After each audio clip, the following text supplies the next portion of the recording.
Praise the Lord. Hallelujah. സ്തോത്രം സ്തോത്രം സ്തോത്രം സ്തോത്രം സ്തോത്രം സ്തോത്രം സ്തോത്രം. കർത്താവിൻ്റെ അതിപരിശുദ്ധമായ തിരുനാമം ഈ അനുഗ്രഹിക്കപ്പെട്ട പ്രഭാതത്തിൽ വാഴ്ത്തപ്പെടുമാറാകട്ടെ. പ്രിയപ്പെട്ട ദൈവമക്കളെ, നമുക്ക് ഒരുമിച്ച് 2026 മാർച്ച് മാസം 26-ാം തീയതി ഹല്ലേലൂയ സ്തോത്രം വ്യാഴാഴ്ച പ്രഭാതത്തിൽ കർത്താവിനെ ആരാധിക്കുവാൻ, കർത്താവിനെ സ്തുതിക്കുവാൻ സ്വർഗീയ പിതാവ് നമുക്ക് ഒരുക്കി തന്നിരിക്കുന്ന നല്ല സമയത്തിനായിട്ട് നമുക്ക് നന്ദിയോടെ സ്തോത്രം ചെയ്യാം. കരങ്ങളെ ഒന്ന് ഉയർത്തി പിടിച്ചിട്ട് കർത്താവിന് സ്തോത്രം പറഞ്ഞേ. സ്തോത്രം സ്തോത്രം സ്തോത്രം സ്തോത്രം സ്തോത്രം. കഴിഞ്ഞ പകൽക്കാലം മുഴുവൻ നമ്മുടെ കർത്താവ് നമ്മളെ കാത്തു പരിപാലിച്ചില്ലേ? ഓർത്ത് നോക്കി എത്ര അത്ഭുതകരമായിട്ട് കഴിഞ്ഞ പകൽക്കാലം കർത്താവ് നമ്മളെ കാത്തു പരിപാലിച്ചത്. ഒന്ന് സ്തോത്രം പറഞ്ഞാണ്ട് നന്ദിയോടെ സ്തോത്രം സ്തോത്രം സ്തോത്രം സ്തോത്രം സ്തോത്രം. രാത്രികാലം നല്ല ഉറക്കം തന്ന് നമ്മളെ അനുഗ്രഹിച്ചതിനായിട്ട് കർത്താവിന് സ്തോത്രം പറഞ്ഞേ. സ്തോത്രം സ്തോത്രം സ്തോത്രം സ്തോത്രം സ്തോത്രം. ആരോഗ്യത്തോടെ സൗഖ്യത്തോടെ ഈ പ്രഭാതത്തിൽ നമ്മളെ എഴുന്നേൽപ്പിച്ചതിനായിട്ട് കർത്താവിന് സ്തോത്രം പറഞ്ഞാട്ടെ. സ്തോത്രം സ്തോത്രം സ്തോത്രം സ്തോത്രം സ്തോത്രം സ്തോത്രം സ്തോത്രം. ഈ പകൽക്കാലം നമ്മളെ ജയോത്സവമായി നടത്തുന്ന കർത്താവിന്, ആമേൻ, ആരോഗ്യത്തോടെ സൂക്ഷിക്കുന്ന കർത്താവ്, അത്ഭുതമായി നടത്തുന്ന കർത്താവിന് സന്തോഷത്തോടെ ആ കർത്താവിനെ കരങ്ങളെ ഉയർത്തി പറഞ്ഞാട്ടെ. കർത്താവെ നന്ദിയോടെ സ്തോത്രം, നന്ദിയോടെ സ്തോത്രം, നന്ദിയോടെ സ്തോത്രം, നന്ദിയോടെ സ്തോത്രം. യഹോവ നല്ലവനാകുന്നു, അങ്ങയുടെ ദയ ഇന്നും എന്നേക്കുമുള്ളതാകും.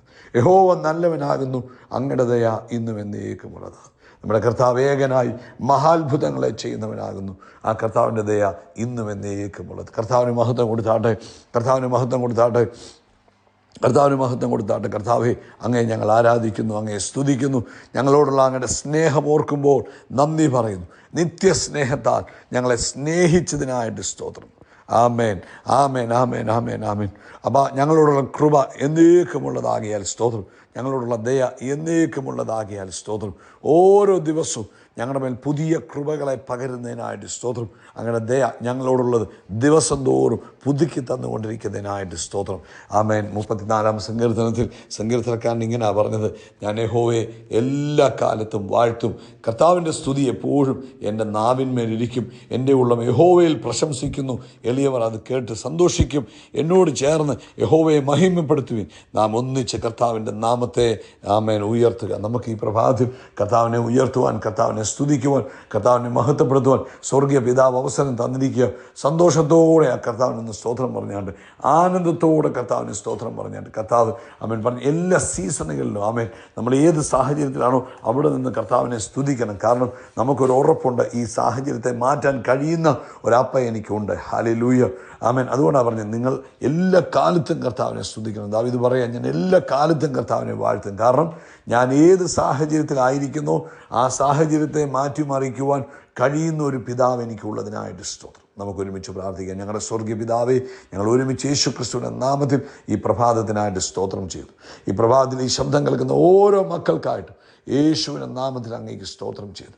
കർത്താവേ, ഇന്ന് പ്രഭാതത്തിൽ ഞങ്ങൾ ഒരുമിച്ച് ഈ ശബ്ദം കേൾക്കുന്ന തൻ്റെ മക്കളെ അനുഗ്രഹിച്ച് പ്രാർത്ഥിക്കുന്നു. യേശു ക്രിസ്തുവിൻ്റെ നാമത്തിൽ ഇവർ അനുഗ്രഹിക്കപ്പെടട്ടെ. ഇവർ സന്തോഷം കൊണ്ടും ഇവർ സമാധാനം കൊണ്ടും ഇവർ സ്വസ്ഥത കൊണ്ടും നിറയട്ടെ. ദൈവിക കൃപ ഇവരുടെ മേൽ യേശുവിൻ്റെ നാമത്തിൽ വ്യാപരിക്കട്ടെ. ദൈവിക അത്ഭുതങ്ങൾ ഇന്നത്തെ പകൽക്കാലം തൻ്റെ കുഞ്ഞുങ്ങൾ കാണട്ടെ. ഇവർ പ്രാർത്ഥിച്ചുകൊണ്ടിരിക്കുന്ന വിഷയത്തിൽ വ്യാഴാഴ്ച പകൽക്കാലം യേശുവിൻ്റെ നാമത്തിൽ അത്ഭുതം നടക്കട്ടെ. പ്രത്യേകിച്ച് ഇവരുടെ ശാരീരികമായ അസ്വസ്ഥതകൾ യേശു ക്രിസ്തുവിൻ്റെ നാമത്തിൽ മാറിപ്പോകട്ടെ. അത്ഭുത സൗഖ്യങ്ങൾ നടക്കട്ടെ. നസ്രനായ യേശുവിൻ്റെ നാമത്തിൽ അത്ഭുത സൗഖ്യം ശരീരത്തിൽ സംഭവിക്കട്ടെ. ഹല്ലേലൂയ. ശിരസ്സു മുതൽ ഉള്ളങ്കാൽ വരെ ദൈവിക സൗഖ്യം വ്യാപരിക്കട്ടെ, ആരോഗ്യം വ്യാപരിക്കട്ടെ. അത്ഭുതകരമായ ഡെലിവറൻസ് ഇവരുടെ ശരീരത്തിൽ വെളിപ്പെടുന്നതിന് സ്തോത്രം ചെയ്യുന്നു. ഹല്ലേലൂയ. നന്ദിയോടെ സ്തോത്രം, നന്ദിയോടെ സ്തോത്രം. പ്രത്യേകിച്ച് ബാക്ക് പെയിനാൽ ഭാരപ്പെടുന്നവർ ഇന്ന് പകൽക്കാലം സൗഖ്യമാകട്ടെ. തലവേദനയാൽ ഭാരപ്പെടുന്നവർ യേശുവിൻ്റെ നാമത്തിൽ സൗഖ്യമാകട്ടെ. ആമേൻ. ചെവിക്കകത്ത് ഇൻഫെക്ഷനാൽ ഭാരപ്പെടുന്നവർ യേശു ക്രിസ്തുവിൻ്റെ നാമത്തിൽ സൗഖ്യമാകട്ടെ. ഹല്ലേലൂയ. നന്ദിയോടെ സ്തോത്രം, നന്ദിയോടെ സ്തോത്രം ചെയ്യുന്ന കർത്താവേ. അതുപോലെ കർത്താവേ, ആമേൻ ആമേൻ. ആരോടും പറയാതിരിക്കുന്ന ചില ശാരീരിക വൈകല്യങ്ങളാൽ ബുദ്ധിമുട്ട് അനുഭവിച്ചുകൊണ്ടിരിക്കുന്നവർ ഇന്ന് കർത്താവിൻ്റെ പ്രവൃത്തി അവരുടെ ജീവിതത്തിൽ വെളിപ്പെടണം. അസാധാരണമായ സൗഖ്യങ്ങളെ കർത്താവ് അവർക്ക് അയച്ചു കൊടുക്കുന്നതിനായിട്ട് സ്തോത്രം ചെയ്തു. അതുപോലെ കർത്താവ് ഇന്ന് പ്രഭാതത്തിൽ ലോകത്തെമ്പാടും കർത്താവിൻ്റെ വേലയിലായിരിക്കുന്നവരെ ഞങ്ങൾ അനുഗ്രഹിക്കുന്നു. അവരുടെ മേൽ ദൈവകൃപ വ്യാപരിക്കട്ടെ. ലോകവ്യാപകമായ ഒരു റിവൈവലിന് വേണ്ടി കർത്താവ് ഒരുക്കുന്നതിന് സ്തോത്രം ചെയ്യുന്നു. കുഞ്ഞുങ്ങളുടെ വിവാഹപ്രായമായി കർത്താവെ വിവാഹം താമസിച്ചുകൊണ്ടിരിക്കുന്നു എങ്കിൽ ഞങ്ങൾ അവർക്ക് വേണ്ടി പ്രാർത്ഥിക്കുക. യേശുവിൻ്റെ നാമത്തിൽ തക്ക തുണയെ കർത്താവ് ഒരുക്കി കൊടുക്കുന്നതിന് സ്തോത്രം. തക്കതായ തുണയെ കർത്താവെ അങ്ങ് ഒരുക്കി കൊടുക്കുന്നതിന് സ്തോത്രം. മതിയായവൻ അങ്ങ് ഒരുക്കുന്നതിനായിട്ട് സ്തോത്രം ചെയ്തു. തക്ക തുണയെ കൊടുത്ത് അനുഗ്രഹിക്കണം. അതുപോലെ കർത്താവ് നാളത്തെ സഭായോഗത്തിന് വേണ്ടി ഞങ്ങൾ പ്രാർത്ഥിക്കുന്നു. അത് ഏറ്റവും മഹത്തരമായി തീരട്ടെ, ശ്രേഷ്ഠകരമായി തീരട്ടെ, അങ്ങയുടെ നാമം മഹിമപ്പെടുവാൻ ഇടവരട്ടെ എന്ന് പ്രാർത്ഥിക്കുന്നു. പ്രാർത്ഥന കേട്ടതിനായിട്ട് സ്തോത്രം. സകല മഹത്വവും പുകഴ്ചയപ്പയ്ക്ക് യേശുവിൻ്റെ നാമത്തിൽ തന്നെ. ആമേൻ, ആമേൻ, ആമേൻ. കർത്താവ് നിങ്ങളെ ധാരാളമായിട്ട് അനുഗ്രഹിക്കട്ടെ. ദൈവത്തിൻ്റെ കൃപ നിങ്ങളുടെ കൂടെ ഇരിക്കട്ടെ. പ്രത്യേകിച്ച് നാളത്തെ സഭായോഗത്തിൻ്റെ സമയം കുറച്ച് സമയം കൂടെ കഴിഞ്ഞിട്ടാണ് അനൗൺസ്മെൻറ്റ് ആകത്തുള്ളൂ. അതുകൊണ്ട് പ്രത്യേകിച്ച് നാളെ നമുക്ക് ഹോളിൽ വെച്ചായിരിക്കും ആരാധന എന്നാണ് അറിവ്. അതുകൊണ്ട് പ്രാർത്ഥിക്കുക, അതിനുവേണ്ടി അപ്ഡേറ്റ്സ് നോക്കുക. എന്നിട്ട് ആമേൻ അതനുസരിച്ച് സമയം നിങ്ങൾ ക്രമീകരിക്കുക കേട്ടോ. കർത്താവ് നിങ്ങളെ അനുഗ്രഹിക്കട്ടെ. ആമേൻ. ദൈവത്തിൻ്റെ വചനത്തിലേക്ക് നമ്മൾ പ്രവേശിക്കുകയാണ്. നമുക്കൊരുമിച്ച് മർക്കോസിന് സുവിശേഷം 12-ാം അധ്യായം അതിൻ്റെ 30-ാമത്തെ വാക്യം വായിക്കാം. നിൻ്റെ ദൈവമായ കർത്താവിനെ നീ പൂർണ്ണ ഹൃദയത്തോടും പൂർണ്ണ ആത്മാവോടും പൂർണ്ണ മനസ്സോടും പൂർണ്ണ ശക്തിയോടും സ്നേഹിക്കണമെന്നതാകുന്നു. ആമേൻ. ഇന്ന് കർത്താവ് നമുക്ക് തന്നിരിക്കുന്ന ആലോചന, ദൈവം തന്നെ സ്നേഹിക്കുന്നവരെയാണ് നോക്കി നിൽക്കുന്നത്. ഇപ്പം നമ്മൾ കർത്താവിൻ്റെ സന്നിധിയിലേക്ക് നോക്കുമ്പോൾ, അല്ലെങ്കിൽ ദൈവസഭയിലേക്ക് നോക്കുമ്പോൾ, ലോകത്തിലേക്ക് നോക്കുമ്പോൾ ആവശ്യത്തിനനുസരിച്ച് സ്നേഹിക്കുന്നവരെ നമുക്ക് കാണാൻ കഴിയും. അത് മനുഷ്യനോടുള്ള ബന്ധത്തിലായാലും കുടുംബത്തിനകത്തായാലും സമൂഹത്തിലായാലും എവിടെയാണെങ്കിലും ഞങ്ങൾക്ക് ആവശ്യമുണ്ടെങ്കിൽ അവരുടെ അടുക്ക പോവുക, ആവശ്യമുണ്ടെങ്കിൽ അവരെ സ്നേഹിക്കുക, ആവശ്യമില്ലെങ്കിൽ വേണ്ട. ഇതുപോലെ കർത്താവിനെടുക്കൽ ആമേൻ ആവശ്യക്കാരുടെ ഒരു കൂട്ടമാണ് ഇപ്പോൾ കർത്താവിനെടുക്കാൻ നിൽക്കുന്നത്. എനിക്കത് തരണമേ കർത്താവേ, എനിക്കിത് തരണമേ കർത്താവേ, എനിക്കത് ആവശ്യമുണ്ട് കർത്താവേ, എനിക്കിത് ആവശ്യമുണ്ട് കർത്താവേ എന്ന് പറയുന്നവരെയാണ് നമ്മൾ കാണുന്നത്. എന്നാൽ കർത്താവ് ആഗ്രഹിക്കുന്നത്, ഇവിടെ തിരുവെഴുത്തി പറയുക, പൂർണ്ണ ഹൃദയത്തോടും പൂർണ്ണ ആത്മാവോടും പൂർണ്ണ മനസ്സോടും പൂർണ്ണ ശക്തിയോടും കൂടെ സ്നേഹിക്കുന്നവരെയാണ് കർത്താവിന് ആവശ്യം. ഈ വെളിപ്പാട് പുസ്തകം ആമേൻ നമ്മൾ ആദ്യത്തെ അധ്യായങ്ങളൊക്കെ വായിക്കുമ്പോൾ 7 സഭകൾക്കുള്ള ദൂതുണ്ട്. അതിനകത്ത് എഫേസോ സഭയോട് പറയുന്നുണ്ട്, നിങ്ങളുടെ ആദ്യ സ്നേഹം നഷ്ടപ്പെട്ടു പോയി എന്നൊരു കുറവ് നിങ്ങളെക്കുറിച്ച് പറവാനുണ്ട്. അപ്പം നമ്മുടെ ജീവിതത്തിലും പ്രിയപ്പെട്ടവരെ, നമ്മൾ കർത്താവിനെ സ്നേഹിക്കുന്നുണ്ടോ എന്ന് നമ്മൾ വാസ്തവമായി ചിന്തിക്കണം. നമ്മൾ പ്രാർത്ഥിക്കാനിരിക്കുന്നതും ദൈവവചനം ധ്യാനിക്കുന്നതും ആരാധനയിൽ പങ്കെടുക്കുന്നതും ഒക്കെ നമ്മുടെ വ്യക്തിപരമായ ആവശ്യങ്ങളെ ഓർത്തിട്ടും നമ്മുടെ സംരക്ഷണത്തിന് വേണ്ടിയും നമ്മുടെ ആവശ്യങ്ങളുടെ പൂർത്തീകരണങ്ങൾക്ക് വേണ്ടിയും ആണെങ്കിൽ അതിനകത്തും നമ്മൾ മനസ്സിലാക്കുന്നത് നമ്മൾ ആവശ്യം കൊണ്ടാണ് ദൈവസന്നിധി നിൽക്കുന്നത്. മറിച്ച് കർത്താവ് ആഗ്രഹിക്കുന്നത് സ്നേഹിക്കുന്നവരെയാണ്. ഒരപ്പനെ അമ്മയും കുഞ്ഞുങ്ങളെ സ്നേഹിക്കുന്നത് അവർക്ക് എന്തെങ്കിലും ആവശ്യമുണ്ടായിട്ടാകരുത്, പിന്നെയോ അവർക്ക് അപ്പനും അമ്മയുമാണല്ലോ എന്നെ എന്ന് ഓർത്തുള്ള സ്നേഹമായിരിക്കണം. ഈ കാലഘട്ടത്തിൽ ഈ ലോകം ആവശ്യക്കാർ മാത്രമായി നിറഞ്ഞിരിക്കുക. അപ്പൻ്റെ അമ്മയുടെ അടുക്കലും കുഞ്ഞുങ്ങൾ ചെല്ലുന്നത് അവരുടെ ആവശ്യത്തിന് വേണ്ടി, ആമേൻ, എല്ലാം ആവശ്യങ്ങൾ നേടാനുള്ള ഒരു തന്ത്രമായിട്ട് നിൽക്കുമ്പോൾ, പ്രിയപ്പെട്ട ദൈവമക്കളെ, നമ്മൾ അങ്ങനെ ആകരുത്. നമ്മൾ ഹൃദയപൂർവ്വം യേശുവിനെ സ്നേഹിക്കുന്നവരായിരിക്കും. എന്തുകൊണ്ടാണ് സ്നേഹിക്കുന്നത്? ഞാൻ നരകത്തിൽ പോകേണ്ടവനായിരുന്നു, നിത്യനരകത്തിന് ഞാൻ അവകാശിയാകേണ്ടവനായിരുന്നു. എന്നാൽ തൻ്റെ ജീവൻ തന്ന് എന്നെ വീണ്ടെടുത്ത് എന്താക്കി രക്ഷ പ്രാപിക്കുവാൻ എനിക്ക് ഭാഗ്യം ലഭിച്ചു. സ്വർഗീയ പൗരത്വം എനിക്ക് തന്നു, എൻ്റെ പാപങ്ങളെ കഴുകിക്കളഞ്ഞു, പരിശുദ്ധാത്മാവിനെ എനിക്ക് തന്ന ആ കർത്താവിനെ ഞാൻ എന്ത് ചെയ്യണം? ഹൃദയത്തിൽ നിന്ന് സ്നേഹിക്കുന്നവരായിരിക്കും. കാരണം നമ്മളൊന്ന് ചിന്തിച്ചാൽ മതി. നമ്മുടെ പ്രാർത്ഥനയും നമ്മുടെ കാര്യങ്ങളും ഒക്കെ നമ്മളൊന്ന് നോക്കുമ്പോൾ നമുക്കറിയാം, നമുക്ക് ശരിക്കും കർത്താവിനോട് സ്നേഹമാണ്. നമ്മൾ മുട്ട നിന്ന് പ്രാർത്ഥിക്കുമ്പോൾ, നമ്മൾ ചർച്ചിൽ നിന്ന് പ്രാർത്ഥിക്കുമ്പോൾ നമ്മൾ എന്തോ പ്രാർത്ഥിക്കുന്നത്? നമ്മുടെ കാര്യങ്ങൾ നടത്തണം. അതാകുമ്പോൾ അതിൻ്റെ അർത്ഥം എന്നാ? എൻ്റെ ആവശ്യങ്ങൾ നടത്തി തരണം. എനിക്ക് പ്രത്യേകിച്ച് സ്നേഹമൊന്നുമില്ല, എൻ്റെ ആവശ്യങ്ങൾ നടത്തി തരാൻ അങ്ങേക്ക് കഴിയും. എന്നാൽ ദൈവത്തെ സ്നേഹിക്കുന്നവർ ദൈവത്തിന് പ്രസാദമുള്ളത് ചെയ്യും, ദൈവഹിതപ്രകാരമുള്ളത് ചെയ്യും. ആമേൻ. സുവിശേഷം പറയുന്നതിന് നമുക്ക് മടിയുണ്ടാകത്തില്ല. ദൈവത്തെ പ്രസാദിപ്പിക്കുന്ന പ്രവൃത്തികൾ, അതായത് കർത്താവിന് വേദന ഉണ്ടാകുന്ന ഒന്നും നമ്മളിൽ നിന്നുണ്ടാകാൻ പാടില്ല. എപ്പോഴാണ്? ദൈവത്തെ സ്നേഹിക്കുമ്പോൾ. പ്രിയപ്പെട്ടവരെ, ഇന്ന് ഈ സന്ദേശം കേൾക്കുമ്പോൾ നമുക്കൊരു തീരുമാനം എടുക്കണം. ഞാൻ ദൈവത്തെ സ്നേഹിക്കുന്ന വ്യക്തിയായിരിക്കും.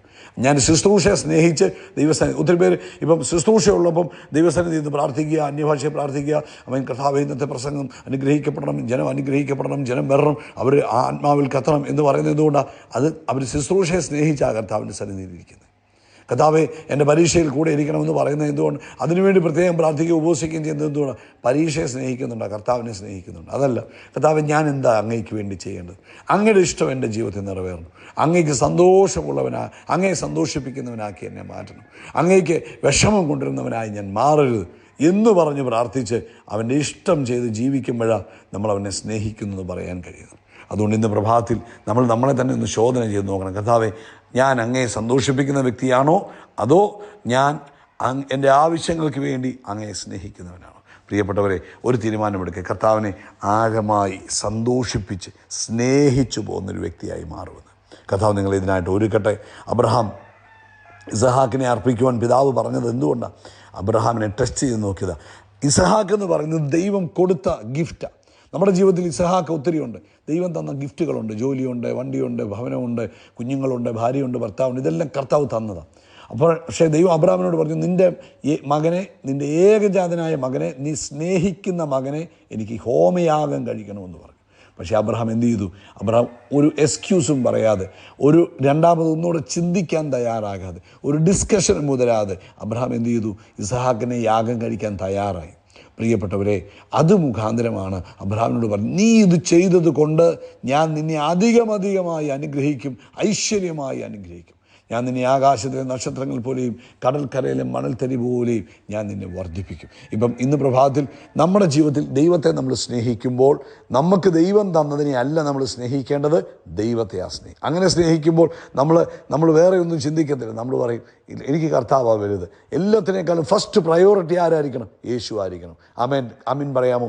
എല്ലാത്തിനേക്കാളും ഫസ്റ്റ് പ്രയോറിറ്റി ആരായിരിക്കണം നിങ്ങളുടെ ജീവിതത്തിൽ? യേശു ആയിരിക്കണം. യേശുവാണ് ഫസ്റ്റ് പ്രയോറിറ്റി എങ്കിൽ ആരാധനയായിരിക്കും നിങ്ങളുടെ ഫസ്റ്റ് പ്രയോറിറ്റി, പ്രാർത്ഥനയായിരിക്കും നിങ്ങളുടെ ഫസ്റ്റ് പ്രയോറിറ്റി, വചനം വായിക്കുന്നതായിരിക്കും ഫസ്റ്റ് പ്രയോറിറ്റി. അത് കഴിഞ്ഞുള്ളൂ മറ്റേത് കാര്യം. അങ്ങനെയാണെങ്കിൽ അതിൻ്റെ അർത്ഥം നമ്മൾ കർത്താവിനെയാണ് സ്നേഹിക്കുന്നത്. ശരി, ആമേൻ. നമ്മളെ തന്നെ ശോധന ചെയ്യുക. കർത്താവിനെ പൂർണ്ണമായി സ്നേഹിക്കുന്ന വ്യക്തിയായി മാറുക. ദൈവം നിങ്ങളെ ഈ വചനത്തിലൂടെ അനുഗ്രഹിക്കട്ടെ. പരിശുദ്ധാത്മാവ് അതിനായിട്ട് സഹായം ചെയ്യട്ടെ. ആമേൻ. ഈ വചനം നിങ്ങൾക്ക് അനുഗ്രഹമായെങ്കിൽ കുറച്ച് പേർക്കൂടെയൊക്കെ അയച്ചു കൊടുക്കണം കേട്ടോ.